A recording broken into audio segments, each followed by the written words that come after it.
This podcast is brought to you by Power Retail and was recorded at the Retail Global Gold Coast Conference 2019.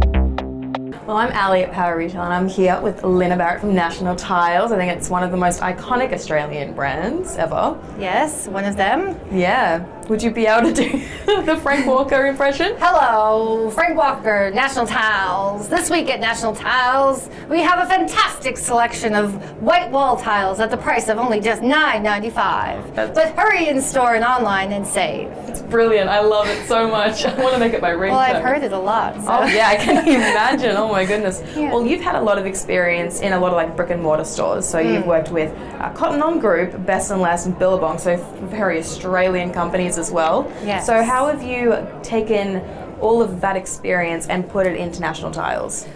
Well, I guess it's just the IP that I've learned over the time, and I think the main thing that I've always done is, you know, when I started off at Cotton On, online was just in its infancy stage, and so being so hands-on at that time and building our own platforms and, you know, kind of being the only team member, what meant that I had to do everything from scratch and figure it all out. And I think that approach and that attitude, and also just loving fashion, loving products, loving online and the power of it, and seeing the sales growth, you know, tremendous growth that, you know, no one ever thought that we could ever do.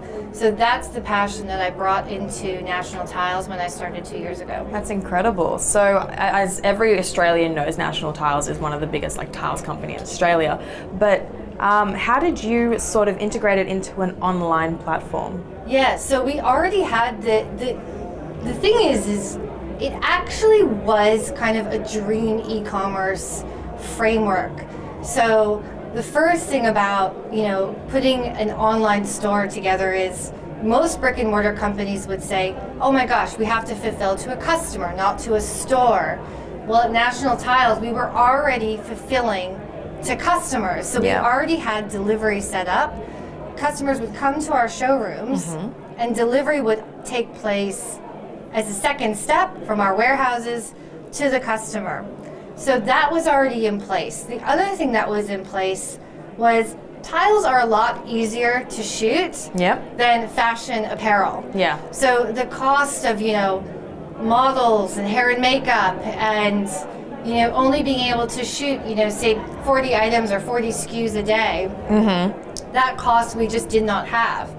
The other benefit that we had to leverage off is, you know, we only have 1,000 SKUs a year. Yeah. So, you know, the catalogs that most apparel companies are used to dealing with, you know, had hundreds of thousands, if not millions of SKUs. Yeah. So really to put an online store on the face of the brand and the company was actually much easier and much more cost effective because of those factors. And it allowed us to put much more investment into user experience and into personalization. Yeah. So I noticed that with a lot of brick and mortar stores and then online, their sales are quite different, their deals are quite different. Is there anything that you had to change from a brick and mortar store to an online store to sort of keep on top of your game in terms? Well, that's actually, we moved National Tiles in May last year. We actually moved to an everyday low price model. Yep. So before we were running high-low promotions every week, we were going on promotion, which,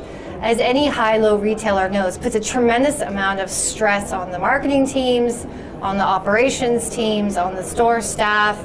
You know, online experiences huge spikes. So infrastructure, you know, is at its worst.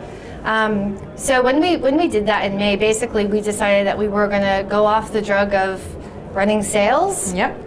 And actually move to an everyday low price, which meant that the only sort of offers we were running online were things like spend and save, or, you know, when you sign up, you take X off your entire order. And of course, you know, offering free delivery, which, as we know, is one of the things that consumers expect from an online store. Absolutely, it's a massive thing at the moment, especially with something like tiles. They'd be quite heavy to They are deliver. quite heavy, so I've been told, yes. But you know what? The proof is in the pudding. We put free delivery on. We took it off. We played around with the threshold, and now where we're at is the free delivery on orders over $100 and $80 flat fee nationwide. is really kind of the sweet spot where, but the delivery, most apparel companies can probably expect around 18 to 19% of their cost of sales will be in freight. Mm-hmm. Now, however much they recoup of that cost, that's up to the retailer. But even at National Tiles, even though the freight is very expensive and it's fragile and it's hard to find people to ship it regionally, especially, we're seeing about half of that cost as a percentage of sales. So it's kind of like the unlikely success story of a company that you would say, hey, this makes no sense, all the numbers add up. So from a financial perspective, the business model really stands on its own two legs. That's incredible. So just thinking about free delivery and delivery in general, a lot of consumers really take to that. They love it. So do you think that customer experience would be one of the highest priority things for National Tiles? Yeah, there's two things that we want to be famous for, and that's price and experience. And for us, they go hand in hand because who wants to go into a tile store and be met with some sort of car salesman person? Absolutely. And all they're focused on is what is the price? Yeah. What discount can I get? What discount can I give you if you buy today? I mean, that's a horrible experience.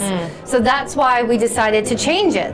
And in so doing, what it became about is price was no longer the conversation that was being had.